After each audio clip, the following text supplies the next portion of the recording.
बात है, नौगाँव की बात है ये। वो कभी-कभार ऑटो चलाया करते थे, टोटो चलाया करते थे वो। तो कभी-कभार वो डीपी वॉक्स किया करते थे वो। ठाकुर जी को लेके चलते थे, बहुत अच्छी तरह से ठाकुर जी को मानते थे। और एक दिन अचानक क्या हो गया, रात के वक़्त था, तो वो घर लौट रहे थे तो उनका एक्सीडेंट हो जाता है। एक ट्रक ने आकर पीछे से मार देता है और उनका टोटो बहुत ही बहुत ही बड़ा एक्सीडेंट होकर वो बहुत बहुत ही मतलब अ, खराब हो जाता है, तो उन्हें भी चोट आ जाता है और वो बेहोश हो जाते हैं। तो उन्हें कुछ लोग पकड़कर उठाकर लेके जाते हैं हॉस्पिटल, नौगाँव हॉस्पिटल ले जाते हैं, तो नौगाँव हॉस्पिटल में पहुँचने के बाद वो उनके श्रीमती को भी, उनके पत्नी को भी बुलाते हैं, वो भी आती है और आने के बाद वहाँ पर डॉक्टर डिक्लेयर कर देता है कि बहुत ही बहुत ही बड़ा जख्म लगा हुआ है इन्हें, यहाँ पर तो नहीं हो पाएगा, इन्हें आप लोग गुवाहाटी ले जाओ। गुवाहाटी ले जाते हैं, उनकी पत्नी और उनके कुछ गुरु भाइयों, दादा लोग मिलकर ले जाते हैं। ले जाने के बाद वो वहाँ पे जीएमसी में एडमिट होते हैं। जीएमसी में एडमिट होने के बाद डॉक्टर इलाज करता है, इलाज करने के बाद बोलता है, इनका तो बहुत ही हालत खराब है, अब आप लोग परमपिता को ही प्रार्थना करो, वो ही बचा सकते हैं। तो लोग प्रार्थना करते हैं और वो कुछ देर बाद, कुछ घंटे बाद वो उठकर बैठ जाते हैं। बैठने के बाद बोलते मैं कहाँ हूँ? बोलते हैं, पूछते हैं, लोग बोलते हैं, उनकी पत्नी कहती है, आपको बहुत भयंकर एक्सीडेंट हो गया था, दुर्घटना हो गया था, तो उसमें आप बहुत क्षतिग्रस्त हो गए थे, तो आपको नौगाँव में नहीं हो पाया, तो यहाँ पर लेकर आए, आप गुवाहाटी जीएमसी में हैं, जीएमसी हॉस्पिटल में हैं आप। तो अरे वो कहते हैं, नहीं, मैं तो अभी-अभी आचार्य देव दादा के सम्मुख था, उनको प्रणाम कर रहा था मैं और वो पूछ रहे थे मुझे, क्यों आए हो? तो मैंने कहा, मैं आपका दर्शन दर्शन प्रणाम करने के लिए आया हूँ। तो तुम अभी लौट जाओ, तुम्हारा बच्चा, तुम्हारे घर वाले तुम्हारा इंतजार कर रहे हैं। तो मैं अभी वहाँ था, मैं यहाँ कैसे पहुँच गया? तो इस तरह से हमारे ठाकुर जी बचाते हैं हम लोगों को। मौत भी अगर आ जाए तो मौत भी हमसे दूर हट जाएगा, हमें कुछ क्षतिग्रस्त नहीं कर पाएगा। बशर्ते हमें ठाकुर जी ने जो बोला है उसे करना पड़ेगा और करने के लिए अभी हम हमारे पास है जाजन, डीपी वॉक्स, तो हमें करना पड़ेगा। करने से ही हम बच पाएँगे। अगर हम बचेंगे तो ही हम लोगों को बचा पाएँगे। हमारे नेपाली भाषा में एक कहावत है, मुझे वो कहावत बहुत ही अच्छा लगता है। मुझे मुझे विश्वास है आप सब नेपाली भाषा समझते हैं और हमारे भाषा में एक कहावत है, "हुलबुलमा जीव जोगाउनु, अनिकालमा बिउ जोगाउनु।" हुलबुल मतलब जब गंडगोल होता है, जब जब अ, त्राहि-त्राहि मचा होता है, तो हम लोगों को अपना शरीर को बचाना चाहिए। अगर संसार में सबसे सबसे असली साथी अगर कोई है, तो वो है हमारा शरीर। ठाकुर जी ने इस विषय में सुंदर बानी दिए हैं। विग्रह मंदिर भवे এই শরীরটাকে যত্ন করিস। এই শরীরটাকে যত্न করিস विग्रह मंदिर भवे। हम लोग जिस तरह से मंदिर को जत्न करते हैं, उसी तरह से हमें इस शरीर का जत्न करना चाहिए। इस शरीर का जत्न करेंगे, तो हम स्वस्थ रहेंगे, तो हम लोगों को स्वस्थता के प्रति हम लोग जागरूक कर सकेंगे। लेकिन लेकिन हमें सबसे पहले हमें स्वस्थ रहना पड़ेगा, हमें अच्छा रहना पड़ेगा। और ठाकुर जी कहते हैं, तुम सब मेरे जैसे बनो, तुम्हें देखकर लोग बोले कि देखो सत्संगी जा रहा है। हम ठाकुर जी के जैसे बन सकते हैं, अगर हम ठाकुर जी के कहे हुए बातों पर अगर हम चलेंगे। ठाकुर जी ने बस छोटी-सी बातें बोले हैं, पंच नीति, जो हम कर सकते हैं, उसमें हमें करने के लिए कोई कठिनाई नहीं आएगी। जजन जाजन इष्टवृत्ति सोचतनि सदाचार, ये अगर हम पंच नीति का पालन करेंगे, तो हमें कोई भय नहीं। और इसी के तहत आता है ये डीपी वॉक्स भी। हमें जाजन करना चाहिए, उन लोगों को बचाना चाहिए जो विचिन्न होकर ठाकुर जी से बैठे हुए हैं।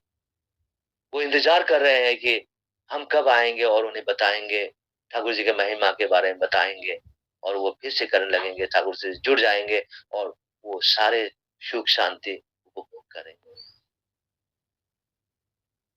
तो यही हमारे सामने अभी बहुत बड़ा कार्य है, इस कार्य को हमें करना पड़ेगा। पहले हमें खुद करना पड़ेगा, तभी जाकर लोग करेंगे, लोगों को हम बताएँगे तो वो करेंगे।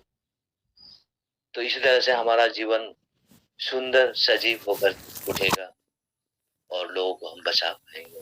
और ठाकुर जी कहते हैं कि तुम सब एक-एक योद्धा हो। एक दिन इस पृथ्वी पर ऐसा समय आएगा कि हम रथ पर रथ पर ये नी जो जितने घुटने-घुटने भर हम लोग रथ में चलना पड़ेगा हमें। और उस वक़्त लोगों को बचाने के लिए सिर्फ़ सत्संगी लोग ही रहेंगे। सत्संगी ही लोगों को बचाएँगे, लोगों को उभारेंगे, उसके सिवा और कोई नहीं बचा पाएगा। इसलिए हमें सतनाम ग्रहण करना चाहिए, जाजन करना चाहिए। जाजन करना पड़ेगा, लोगों को ठाकुर जी से जोड़ देना पड़ेगा, तभी जाकर हम लोगों को बचा पाएँ। एक बीज होता है, हम सबको मालूम है, हम सबने देखा है, शिमल पेड़ का बीज कितना बड़ा होता है, छोटा होता है, बहुत ही छोटा होता है, लेकिन उसका पेड़ विशाल होता है। हमें बीज छिड़कना है, बीज को छिड़कना है, बीज नाम देना है लोगों को, सतनाम से लोगों को अवगाहत कराना है।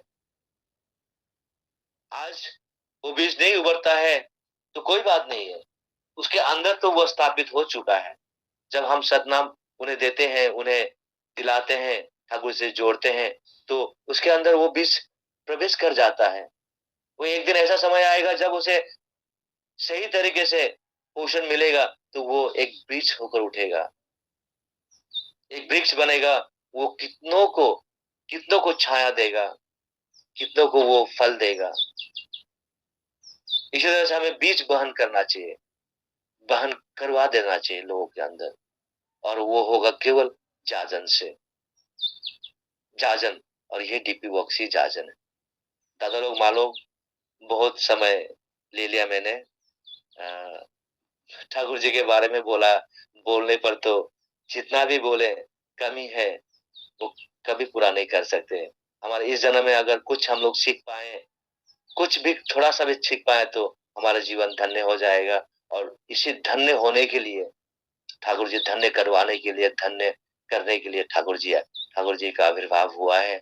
तो हम ऐसे महापुरुष हमारे परम पिता के शरण में है, हमें कोई भाई नहीं है, तो हमें जो ठाकुर जी ने बोले हैं उसे हमें करना पड़ेगा। तो मैं क्या बोलूँ, छोटी मुँह बड़ी बात। डीपी वर्क्स के बारे में आप सब पता है, आप सबको पता है। अभी ये सारा संसार में फैला हुआ है। यहाँ सिर्फ नहीं, हमारे भारत में ही, भारतवर्ष में ही सिर्फ नहीं, ऑल ओवर वर्ल्ड में फैला हुआ है। तो हमें भी इससे वंचित नहीं होना चाहिए और हमें करना चाहिए। करने से ही होता है। ठाकुर जी ने एक बानी दिए हैं, कोराए पावार जननी, करने से ही हमें होगा, हमारा होगा। अगर हम नहीं करेंगे तो हमारा कुछ भी नहीं होगा और हम हमेशा कंप्लेन ही करते रह जाएँगे। ये जीवन भी हमारा कंप्लेन करते ही चला जाएगा। तो हमें कंप्लेन नहीं करना है। और ठाकुर जी ने बोले हैं कि किसी का दोष देखना, निंदा करना भूल जाओ। सबसे सबसे अच्छा गुण है ये। हमें किसी का दोष नहीं देखना चाहिए और किसी का निंदा नहीं करना चाहिए। निंदा करना सबसे बड़ा पाप होता है, ठाकुर जी के मुताबिक। और यहाँ तक कि हमारे आचार्य देव कहते हैं कि निंदा से तुम बचो। निंदा जहाँ हो रहा है, वहाँ से तुम हट जाओ। निंदा सुनो भी नहीं। करना तो बहुत दूर की बात, निंदा सुनो भी नहीं। जहाँ पर निंदा हो रहा है, तो वहाँ से तुम हट जाओ, दूर हट जाओ। तो हम लोग उस तरीके से हम लोग बच सकते हैं। निंदा और लोगों को दोष देखने से हम लोग बच सकते हैं। तो ये सब हम लोग करें और आगे बढ़ें। खुद आगे बढ़ें और लोगों को आगे बढ़ने का प्रेरणा दें। यही हमें करना है। और आज इस पवित्र ऑनलाइन में उपस्थित जितने लोग भी हमारे गुरु भाई लोग, गुरु माँ लोग हैं, सबका सर्वांगीण मंगल कामनार्थे मैं ठाकुर जी के दातुल चरण में एकांत प्रार्थना करता हूँ। और जो लोग किसी कारणवश उपस्थित नहीं हो पाए, उनके लिए भी मैं सर्वांगीण मंगल कामना करता हूँ। और यहीं तक कहकर मैं अपना वक्तव्य को विराम देना चाहूंगा। भूल त्रुटि क्षमा प्रार्थी। जय गुरु, जय गुरु, जय गुरु।